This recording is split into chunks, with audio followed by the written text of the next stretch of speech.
chosen one. There is something heaven saw that the world completely missed. In a moment so quiet, it could have been mistaken for nothing. You made a decision that shifted the spiritual atmosphere. It wasn't dramatic. It wasn't loud. But it was holy. You said yes to God when no one else was watching. And because of that unseen yes, your name was spoken in the courts of heaven. You thought it was just a small act of obedience, a personal sacrifice, a moment of conviction that didn't seem to echo beyond your skin. But what you didn't see was the divine pause. What you didn't hear was the sound of angelic wings taking flight. What you didn't feel was the power of your choice, breaking centuries-old chains tied to your bloodline. Welcome to Chosen One's Sanctuary, where we do not measure destiny by how loud the world claps, but by how closely heaven listens. This is the truth the enemy never wanted you to uncover. That favor doesn't begin when you succeed. Favor begins when you choose right, in silence, when you walk away from compromise, when you stand in obedience that costs you comfort, reputation, even relationships. That's when God leans in, and Scripture confirms it. In Matthew 6, Jesus declared that the Father who sees in secret will reward you openly. That's not a metaphor. That's a spiritual law. What is sown in hidden obedience grows into visible glory. Today's message is not just encouragement, it's evidence. Evidence that your obedience was not overlooked. Evidence that your sacrifice is now bearing supernatural fruit. Evidence that God's favor is already being released over your life, even if it hasn't yet reached your eyes. So stay with me, because before this video ends, you're going to see exactly why the battle increased after you did the right thing. You'll understand why the attack got louder right after your yes, and you'll know without a doubt that favor isn't coming. It's already here, and it's resting upon you for a reason. Let's begin. Heaven watches the quiet yes. There is a silence that heaven honors more than any song. A moment when no one is looking, no one is listening, and no one is applauding, and yet the spiritual realm trembles. That moment is when a chosen one says yes to God in secret, not out of fear, but out of faith. Not for recognition, but because obedience is written into their bones. The world will never understand the weight of this kind of surrender, but the heavens do. When you walked away from compromise, when you refused the shortcut, when you chose purity over performance, a page turned in the book of destiny. The angels saw. The Father leaned closer. The very act that felt invisible on earth was broadcast in the courts of eternity. And that's the paradox of the chosen ones. Your obedience was quiet, but it echoed louder than rebellion. Jesus himself confirmed this eternal pattern. In Matthew 6, he spoke of a Father who sees in secret, a God who rewards not the loudest prayer or the most public sacrifice, but the heart that bows in silence, the hidden yes, the quiet resistance, the prayer whispered through clenched teeth. This is the kind of obedience that moves the throne room, and this is where many fall asleep spiritually, in the hidden moments. They believe that if no one sees, it doesn't matter. If no one cheers, it doesn't count. But chosen one, heaven is not measuring you by applause. It is measuring you by alignment.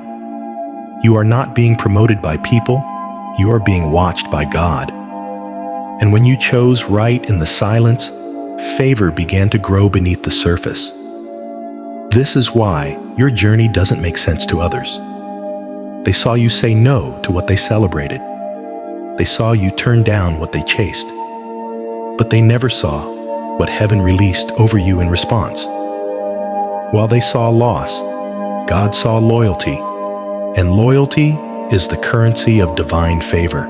So, if the enemy has tried to make you doubt your decision, tried to whisper that your yes was pointless, remember this: the very thing you thought no one noticed was the moment that sealed your identity. Your favor didn't begin with the blessing. It began with the yes. The kind of yes that heaven never forgets. And now, the weight of that yes is still unfolding. Through favor you didn't ask for, through protection you didn't see coming, through open doors no man can shut. But before the fruit came, it was just a seed, a small yes. And that yes rewrote everything. The quiet yes was not the end. It was the beginning of heaven's movement in your life. And what followed next was not applause, but a shift in the spiritual realm. The release of divine power in response to holy obedience. Obedience is a prophetic act. To the natural eye, obedience often looks simple, like closing a browser tab, walking away from a conversation, turning down an invitation, staying silent when you could strike back. But in the spiritual realm, these moments are seismic. They are prophetic acts, declarations that you belong to a different kingdom. Every time you choose righteousness over rebellion, you are not just resisting temptation. You are issuing a decree into the unseen world. This territory belongs to God. Chosen one, understand this. Your obedience is not passive. It is not weak. It is not merely moral. It is military.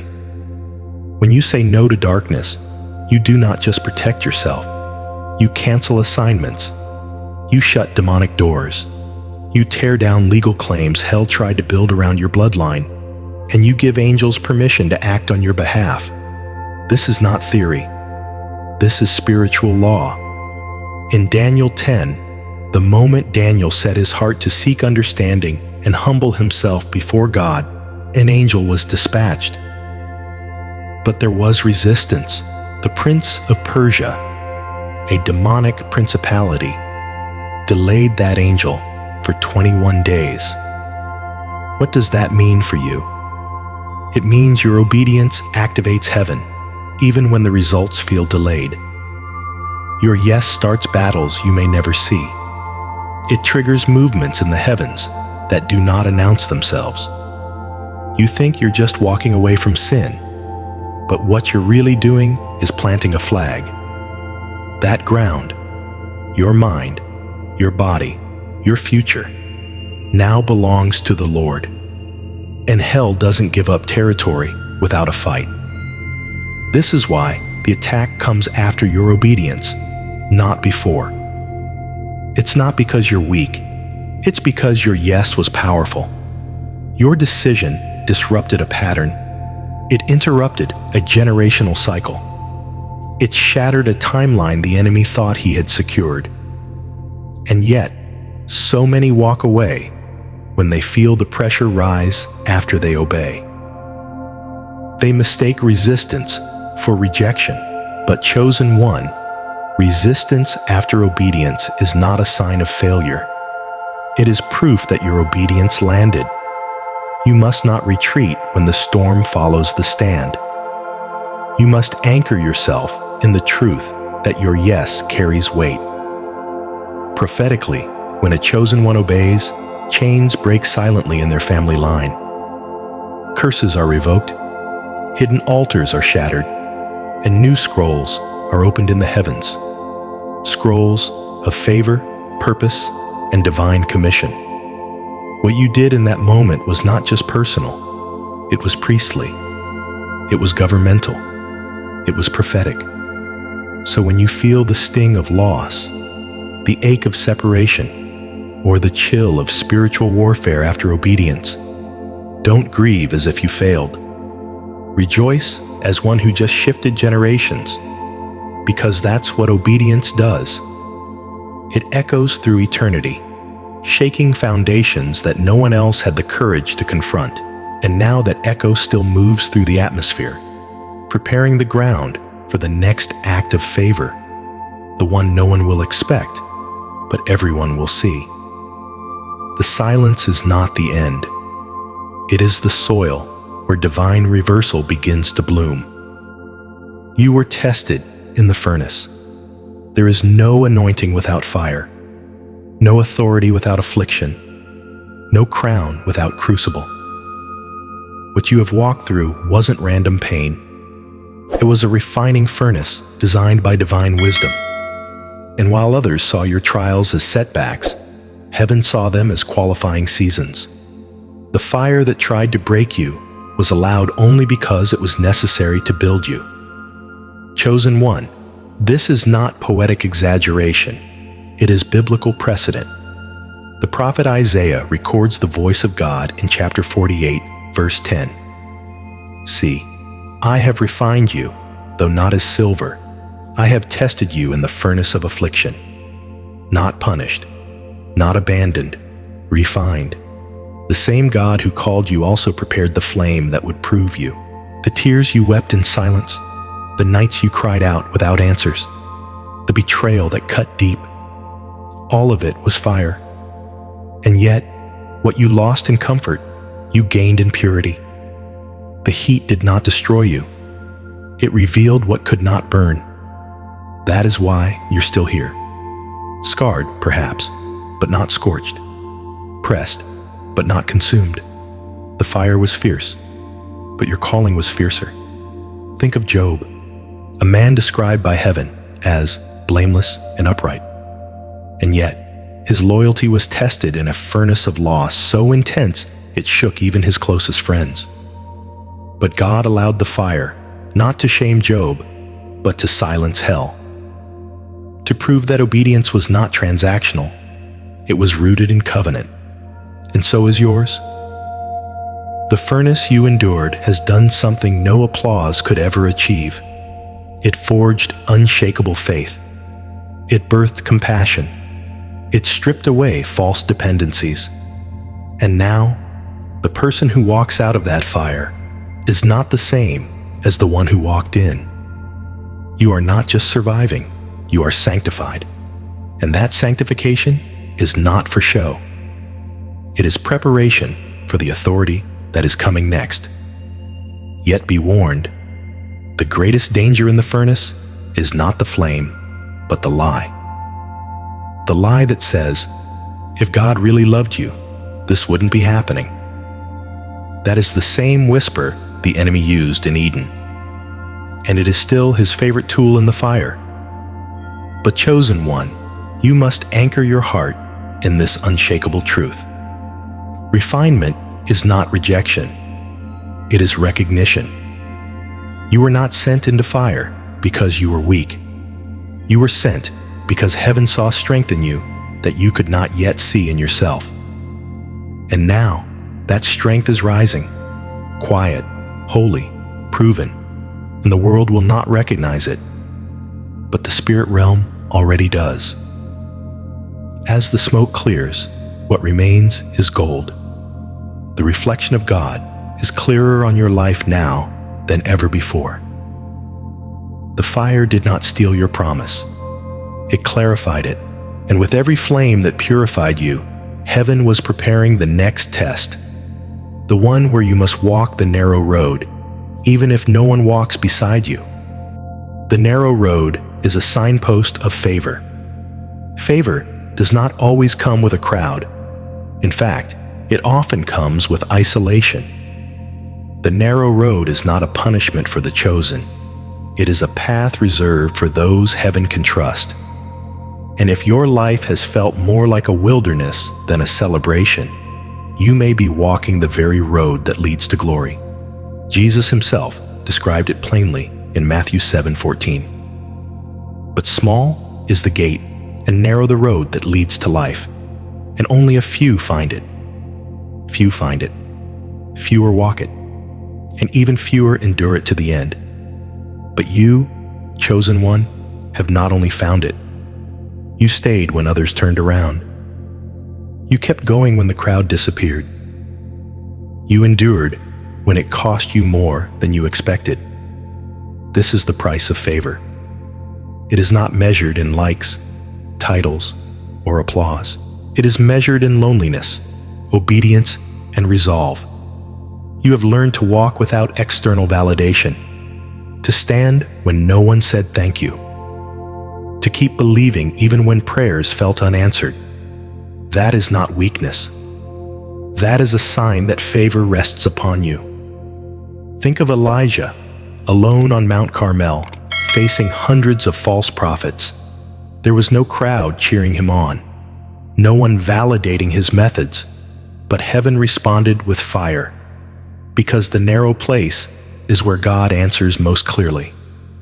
And when you choose the narrow road, you align yourself with the company of prophets, pioneers, and those who carry eternal assignments. But this road comes with tension. You will be misunderstood, misjudged, misrepresented. Some will assume you are failing because they cannot measure obedience that doesn't look like success. Some will walk away because your holiness makes compromise uncomfortable. But don't let their absence confuse you. What feels like abandonment is often divine separation. The narrow road is not a detour. It is the design. And every painful goodbye, every lonely step, every unanswered invitation is a sign that you are being pruned for purity. And what God prunes, He prepares. And what He prepares, He crowns. So do not envy the crowded paths. Do not grieve the ones who didn't stay. The road you walk is sacred, not because it's easy, but because it's chosen. And at the end of this road is not just a reward, it is a revelation. A moment when heaven says, "This one stayed faithful." And right now, that road is still unfolding before you, paved not with comfort, but with commission. Each step forward is another declaration. I will walk alone if I must, but I will not walk away from the one who called me. And what happens when you choose that narrow road again and again, in secret, in silence, and in pain? Heaven begins to release something sacred, a divine exchange few ever experience. Obedience traded for authority. And that is where your journey now leads. The divine trade, obedience for authority. There is a transaction in the spirit that cannot be seen, only discerned. It does not happen in the marketplace of men. It happens in the hidden courtroom of heaven, where obedience is weighed and authority is assigned. When a chosen one says yes to God, not once, but consistently, a divine exchange takes place. What you surrender in comfort, you receive in kingdom authority. This kind of authority cannot be imitated. It cannot be faked. It is not charisma. It is consecration. It is not about being loud. It is about being aligned. And for those who wonder why your words suddenly carry weight, why your presence unsettles darkness, why your prayers shift atmospheres, this is the answer. You paid for authority with your yes. With every act of obedience, you gained ground in the Spirit. Jesus confirmed this principle in Luke 16:10. Whoever can be trusted with very little can also be trusted with much.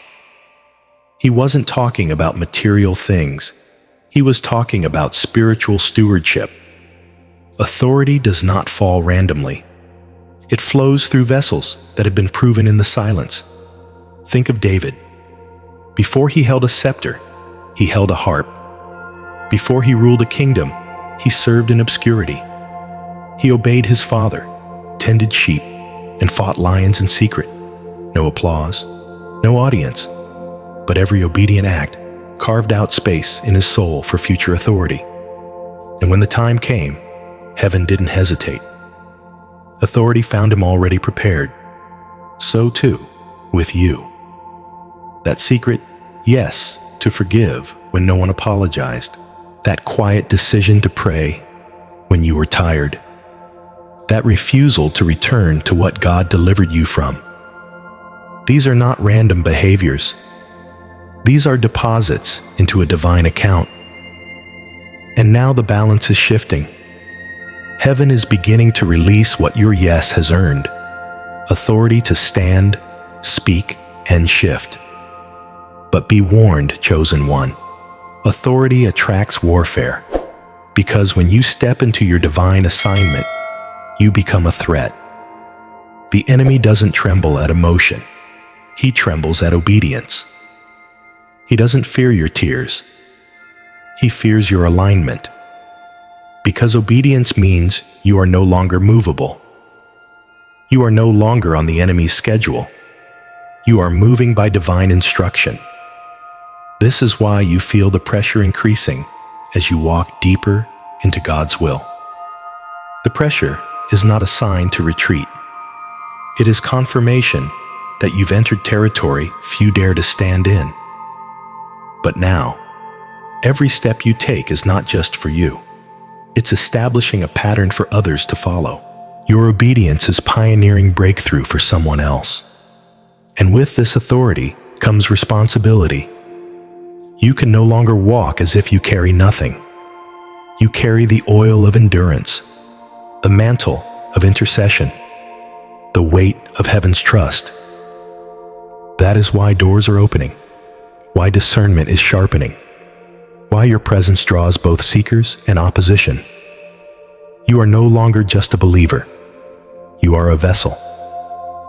And what comes next will test whether you carry this mantle with humility or pride. Because authority is not to elevate you. It is to empower you to set others free. Spiritual favor looks different than earthly favor. The mistake many make is believing that favor always looks like fame. That if God is with you, you will be praised, promoted, and protected from pain. But the favor of God is not measured by man's approval. It is measured by heaven's endorsement. And often, that endorsement hides you before it reveals you. Chosen one, the favor resting on your life may not have made you popular, but it preserved you. It may not have brought you luxury, but it brought you discernment.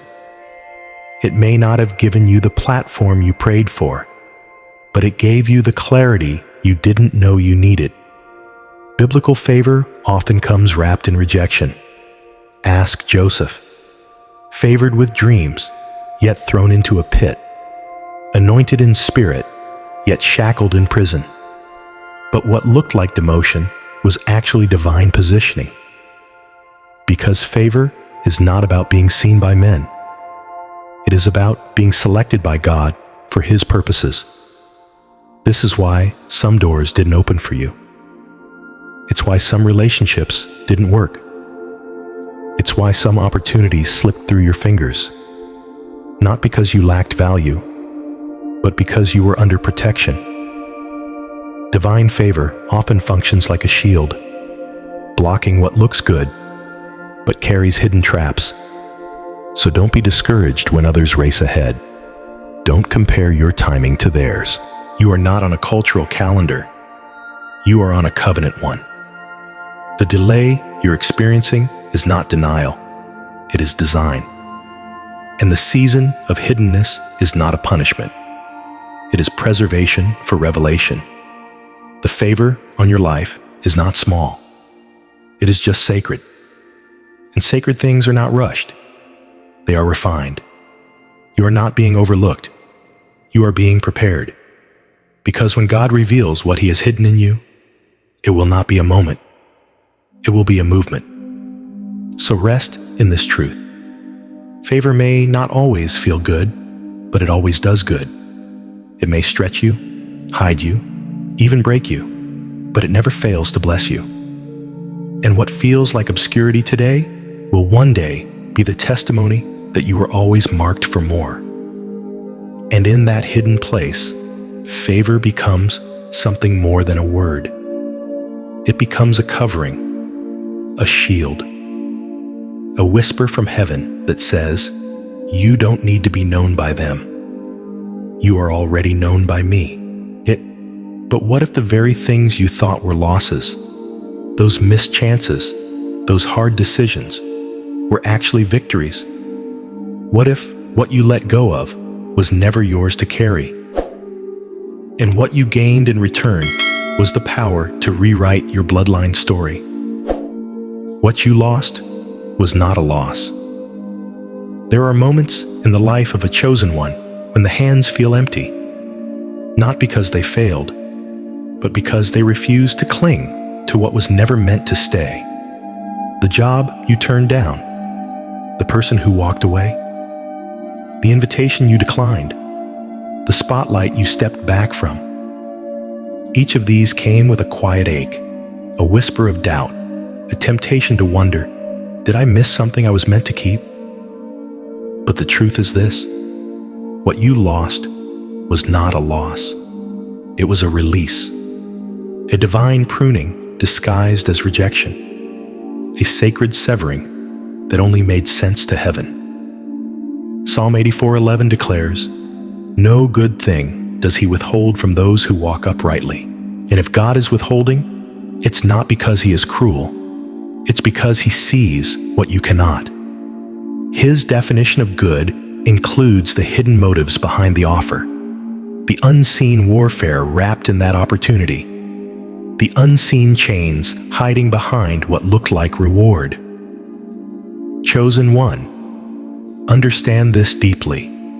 Some of the things you cried over were things that could have corrupted you. Some of the relationships you mourned were doors to cycles that would have delayed your purpose.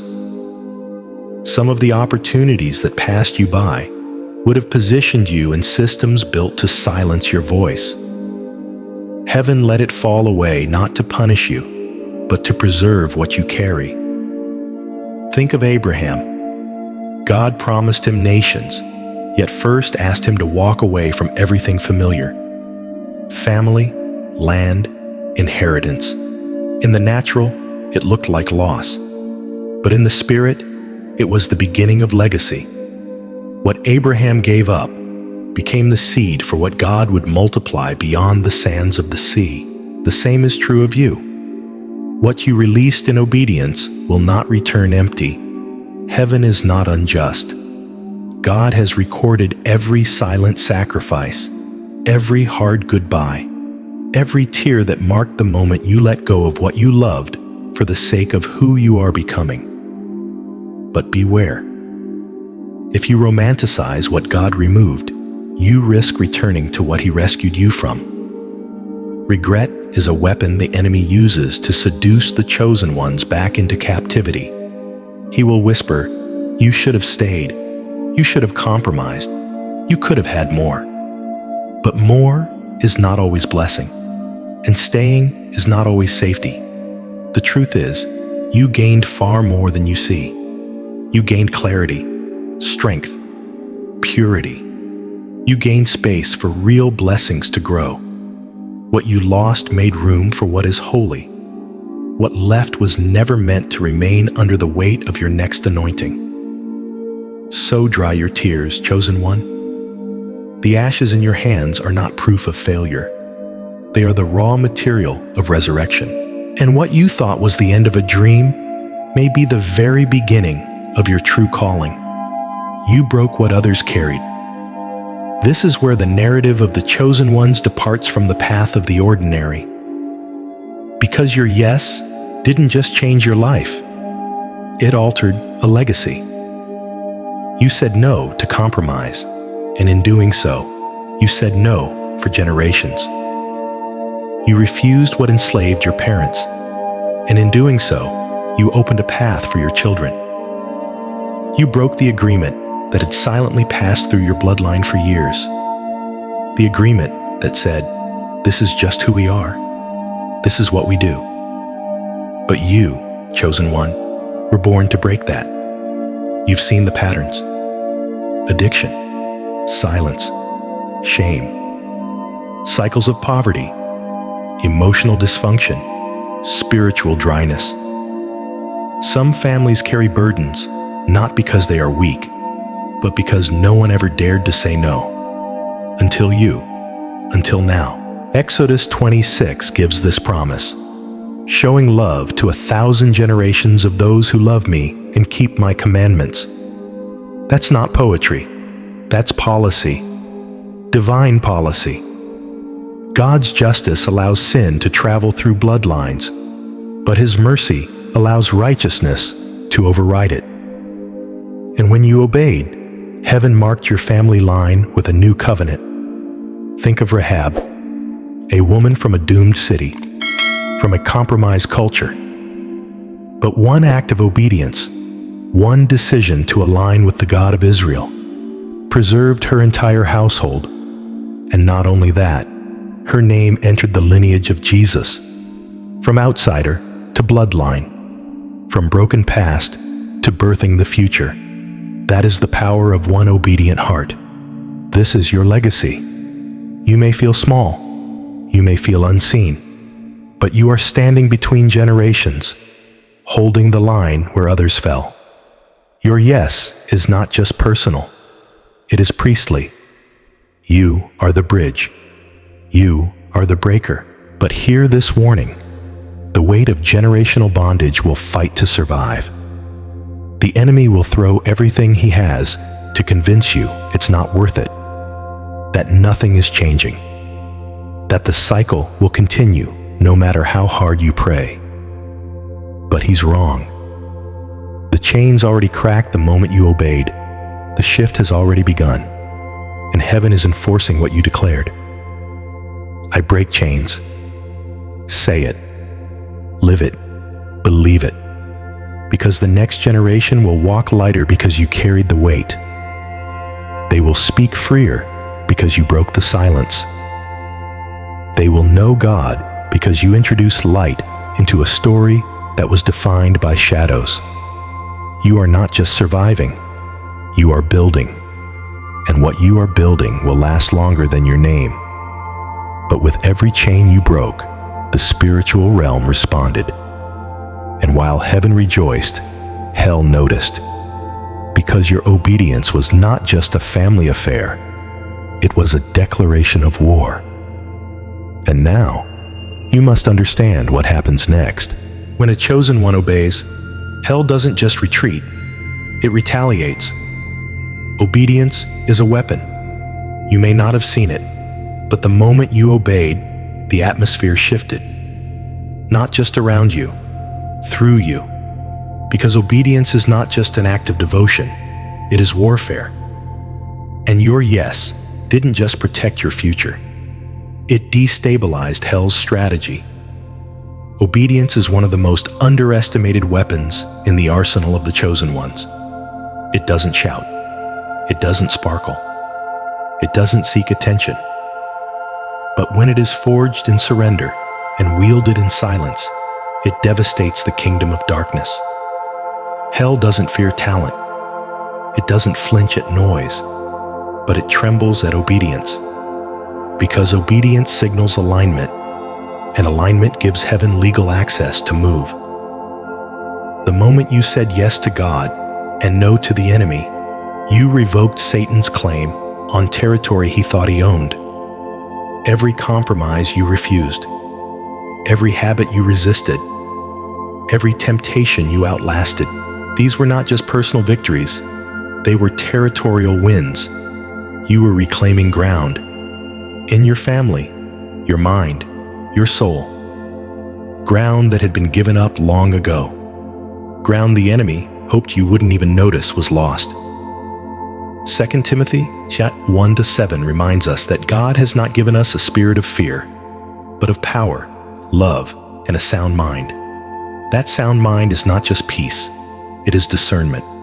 It is the ability to recognize the battleground for what it is.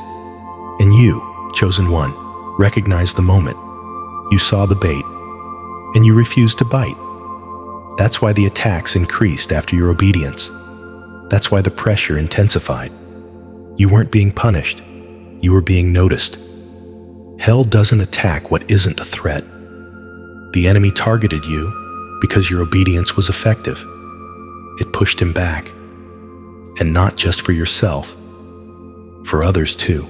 Because when you obeyed, you created space for freedom to enter, for light to break in, for the presence of God to flood places once ruled by darkness. You didn't just win a private battle. You opened a public gate. You became a walking doorway between heaven and earth. But many don't recognize the pattern. They obey, and then they suffer. They stand firm, and then they get hit, and they think they did something wrong. But chosen one, that is proof you did something right. Your obedience is a battering ram in the spirit. Every step you take in surrender is a blow against the walls hell built around your destiny.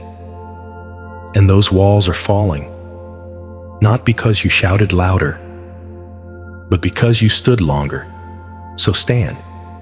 When the pressure mounts, when the voices grow louder, when the old temptations knock again, stand.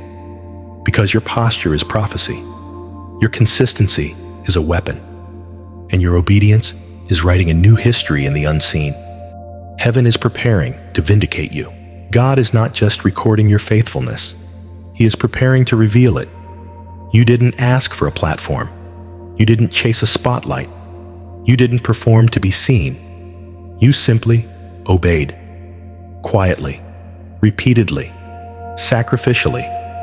And now, the same God who watched you in the shadows is about to vindicate you in the light. Psalm 23:5 is not a poetic hope. It is a prophetic pattern.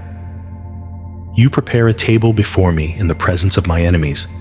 You anoint my head with oil. My cup overflows. The same people who doubted you, mocked you, questioned your convictions, they are about to witness the overflow. Not for your ego, but for God's glory. Because vindication is not revenge.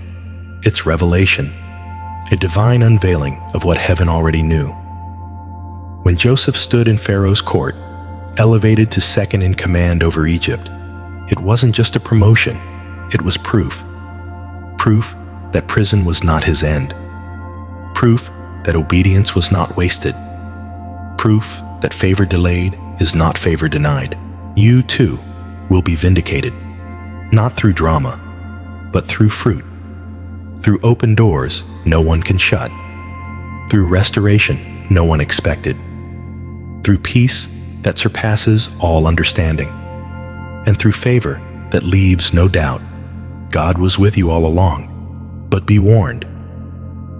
When God elevates you, the temptation will be to look back with bitterness, to throw your success in the faces of those who left you behind. Don't.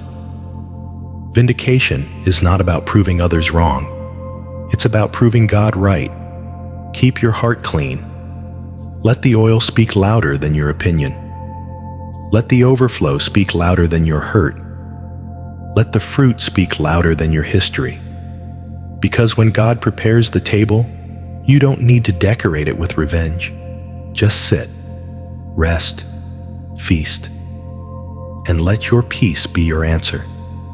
And as you take your seat at that table, the one prepared in the very place you were once broken, heaven whispers a new truth. This isn't the end of your obedience. It's the beginning of your authority. And what comes next is not reward alone, but responsibility, the kind that only the truly refined can carry. You will see that your loss was legacy. Chosen one, you didn't just endure. You shifted something eternal. You didn't just walk away from what was wrong. You walked into the inheritance of those who were never brave enough to make that turn. What you thought was a loss, a stripping, a burial, has already begun to sprout as legacy. This is the mystery the enemy hoped you'd never understand. That obedience doesn't only bring favor to you, it plants the foundation for generations to come. What you surrendered today becomes the soil from which your children will reap tomorrow. Every time you said no to sin, you said yes to freedom for those carrying your blood. You may not have seen their faces yet, but your obedience already unlocked their future. It is written in Exodus 26 that God shows love to 1,000 generations of those who love him and keep his commandments. 1,000. This is not metaphor. This is multiplication. This is divine genealogy, rewritten by one heart that said, "No more." And the enemy knows it. That's why your trials felt heavier than what others seem to carry. That's why the attack didn't match your circumstances. Because the assignment on your life isn't limited to your own timeline. You were chosen to bear the weight your ancestors bowed to.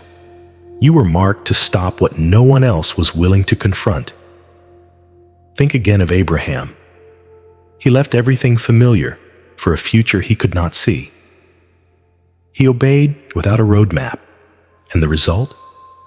An entire nation born through his faith, and not just his descendants, but a lineage that gave birth to the Messiah. You may feel ordinary, chosen one, but heaven sees the chain-breaking covenant you carry. You are not simply living for yourself. You are stewarding the possibility of deliverance for those who will come behind you. And if you ever wondered why the battles seemed personal, now you know. They weren't. They were generational. And your victory is not private. It is prophetic. It is building a path where once there was only wilderness. But here is where many falter. They think legacy begins with a platform, with being remembered, with recognition. But true legacy begins in obscurity, with 1,000 quiet choices that shape the soul before they shape the story. Your story is not forgotten. It is foundational. Your quiet victories are written in heaven. There are pages in heaven's books filled with names this world will never know. Names of chosen ones who did not rise by spotlight, but by surrender. Who were not celebrated by crowds, but confirmed in courts invisible to man. You, chosen one, are among them.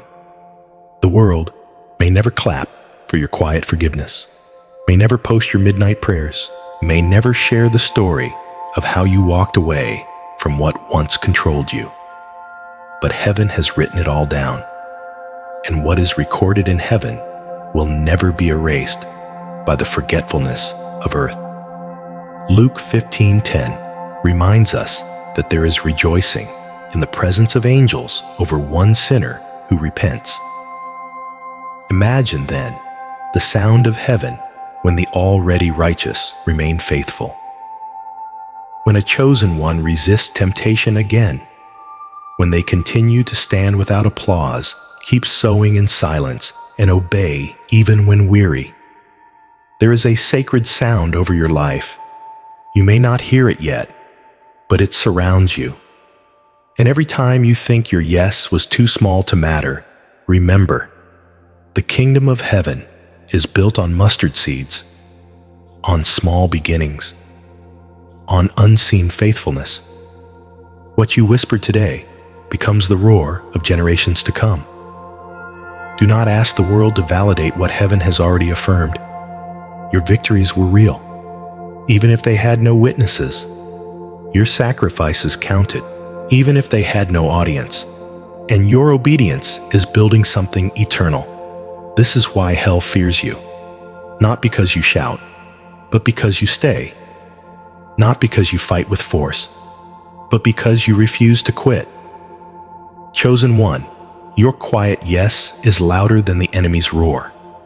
And now, as heaven records every step, every tear, every trembling prayer, the final phase of your journey is unfolding, not one of hiding, but of honor.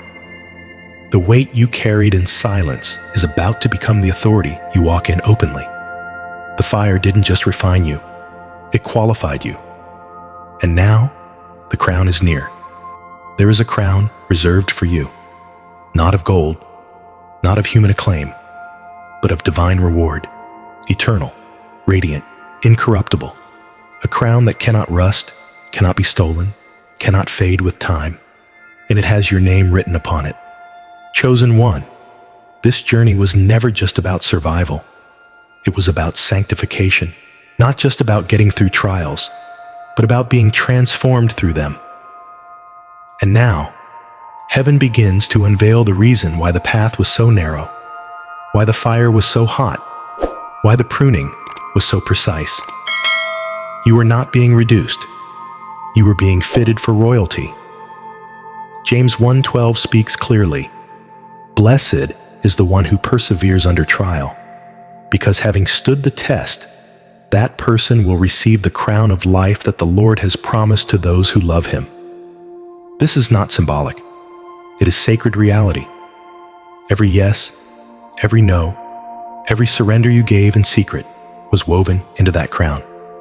And yet, the crown is not the goal.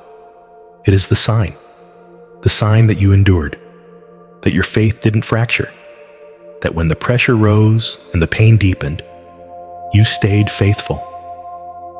It is a holy acknowledgement that you walked the valley, carried the cross, and refused to bow to the gods of this age. But the most beautiful part? You won't wear the crown in pride. You'll lay it at his feet because you know it was his grace that kept you, his hand that sustained you, his spirit that whispered when your strength gave out. The crown is not a trophy. It's a testimony, a visible declaration that you belonged fully to him. Think of Paul, scarred, rejected, shipwrecked, and forgotten by men. And yet, he writes in his final letter with unwavering clarity, "Now, there is in store for me the crown of righteousness, and not only to me, but also to all who have longed for his appearing." 2 Timothy 4:8. That includes you who longed, you who waited, you who obeyed. This crown is not awarded to the strong by the world's standards. It is given to the surrendered. And you, beloved, have surrendered again and again. The crown is not just a future reward.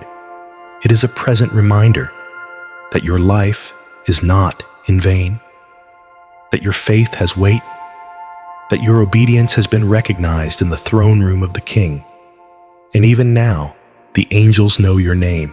And as you draw closer to the day when you will see that crown with your own eyes, the journey doesn't end in glory alone, because heaven is not only preparing a crown for you, heaven is already celebrating you. Chosen one. If heaven values obedience more than outcome, then perhaps the most overlooked moments of your life were the most celebrated in eternity. Not everything sacred looks spectacular. Sometimes, the most powerful spiritual victories are hidden behind trembling decisions, private sacrifices, and whispered prayers no one else hears.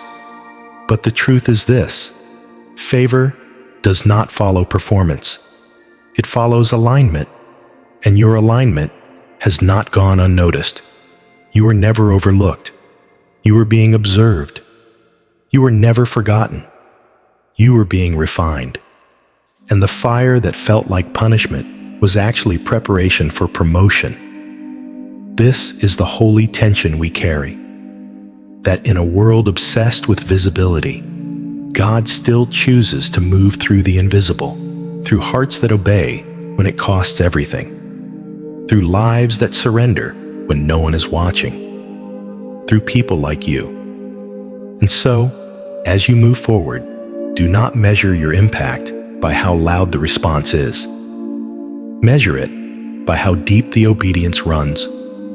What you do in secret has weight in the heavens. What you do in faith shapes history in ways the world may never trace, but heaven will never forget. You are not just chosen. You are trusted. You are marked. And you are moving under divine favor, not because you were perfect, but because you were faithful.